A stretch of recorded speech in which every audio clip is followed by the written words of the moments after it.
They said he came here for a vacation. They said the passion was gone. Tell that to New York City FC. This wasn't just a win. It was a statement. 5-1. A complete Bronx beatdown. But amidst the noise, the goals, and the viral moment of LeBron James bowing to the GOAT, something bigger is happening. Inter Miami has reached the final level, but the team standing in their way, they are the only team that knows how to hurt them. The Vancouver Whitecaps aren't just an underdog. They are the ghosts of Miami's past. On December 6th, Messi plays for trophy number 47. But for two of his best friends, he's playing for their last memory. Welcome to the MLS Cup Final Preview.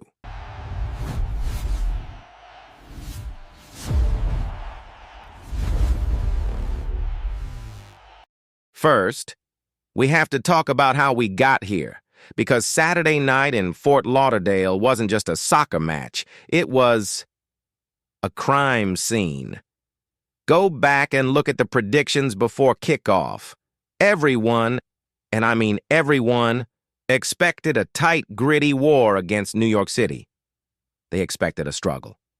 Instead, we saw the most ruthless version of Inter Miami since Messi arrived in 2023. 5 goals, total dominance. And the scary part? It wasn't even Messi doing the heavy lifting on the scoreboard. It was this guy, Tadeo Allende.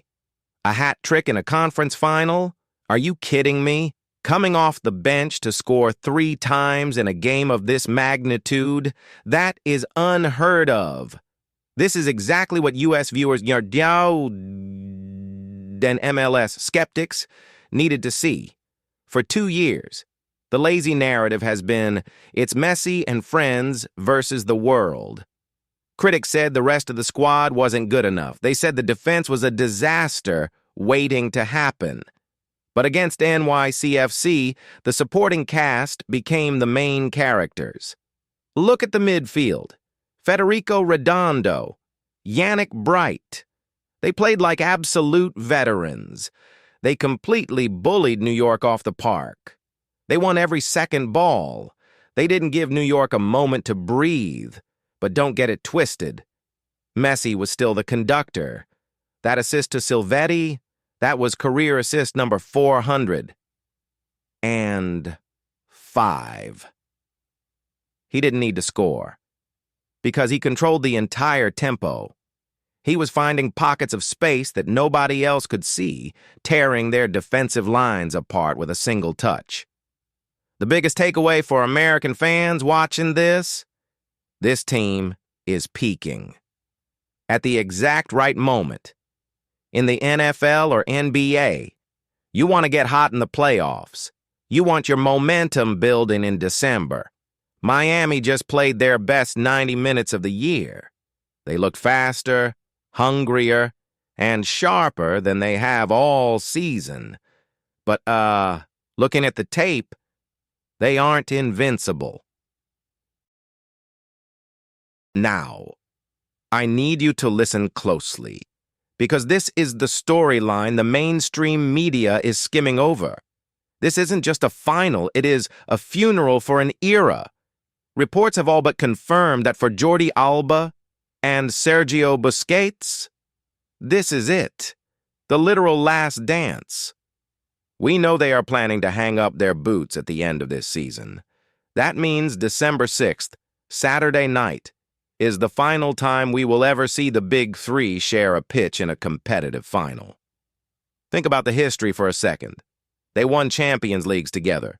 They conquered Europe together. And now, under the lights in Fort Lauderdale, they have 90 minutes left to conquer America. And who is on the sideline managing them? Javier Mascherano, the little chief. The man who bled with them in Barcelona is now the coach trying to guide them to one last moment of glory. You literally could not write a better script than this. If you are a casual fan in the USA, you aren't just watching a sports game. You are witnessing the end of a golden generation. Busquets, the man who redefined the number 6 position, has one game left. Jordi Alba, the greatest attacking left back of his generation, has one game left. Do you think Lionel Messi is going to let his brothers retire with a loss? Do you think he's going to let them walk off the field watching Vancouver lift their trophy? No chance. That emotional weight is going to be the X factor. Miami isn't playing for money. They aren't playing for fame. They are playing for a perfect ending.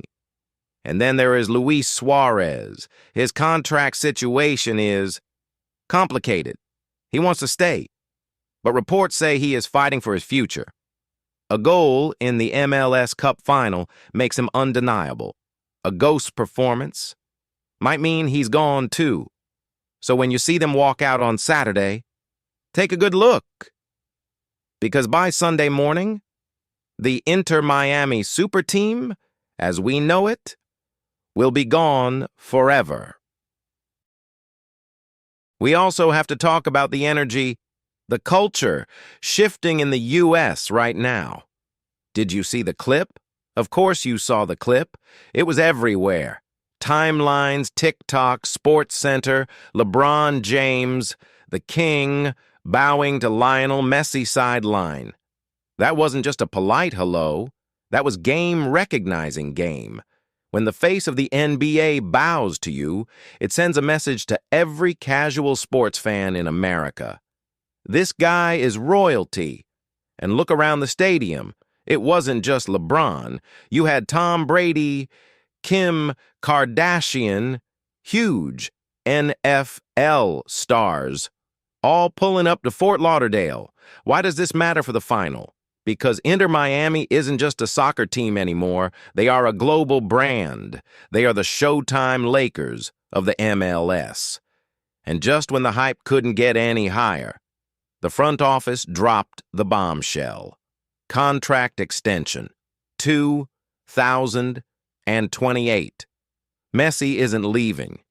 He is staying until 2028. This changes everything about how we look at this final.